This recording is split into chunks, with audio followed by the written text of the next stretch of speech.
ذهن شخص برتر از طریق واسطه به وقوع می‌پیوندند. سیتیز در ناخودآگاه اجتماعی، جایی که اذهان، افراد و اشیا به صورت دوستانه به یکدیگر متصل شده‌اند، رشد می‌کند. این امر می‌تواند در گذشته، حال و حتی در قلمروهای ماورای زمان و فضا به وقوع بپیوندد.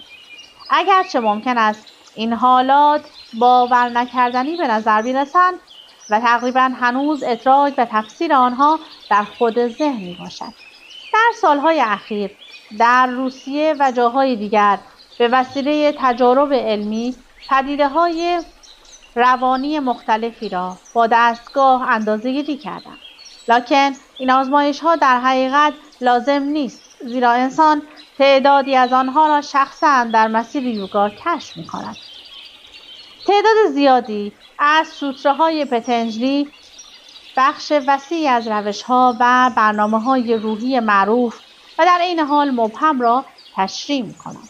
به هر حال این متن به طور روشن اخطار می‌کند که انسان نباید طالب رسیدن به این توانایی‌ها باشد یا به طور تفریحی با آنها برخورد کند.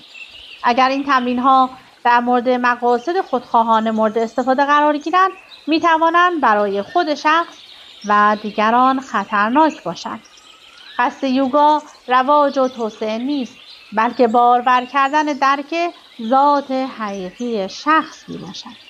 پرتوجویان روحی از مناظری عبور میکنند که آن مناظر فقط زمانی تحقق مییابند که ذهن یکپارچه و تصفیه شده باشد و در واقع باید انفصال نسبت به آنها وجود داشته باشد. در مسیر یوگا وسوسه بیشتر و بیشتر ضعیف می شود. مقاومت در برابر وسوسه هایی که با توانایی های روانی بازی می کند سخت است. با این حال اگر شما این کار را انجام دهید آسیب خواهید دید و خسارت ناشی از آن سنگین خواهد بود.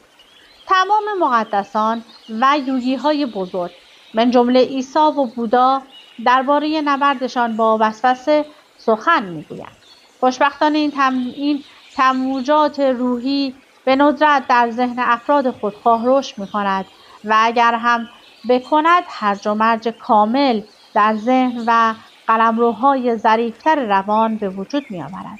بنابراین یوگا را برای کسب توسعه تمرین نکنید، بلکه اول از همه امیال خود را در دنیای مطمئن‌تر فیزیکی ارضا کنید.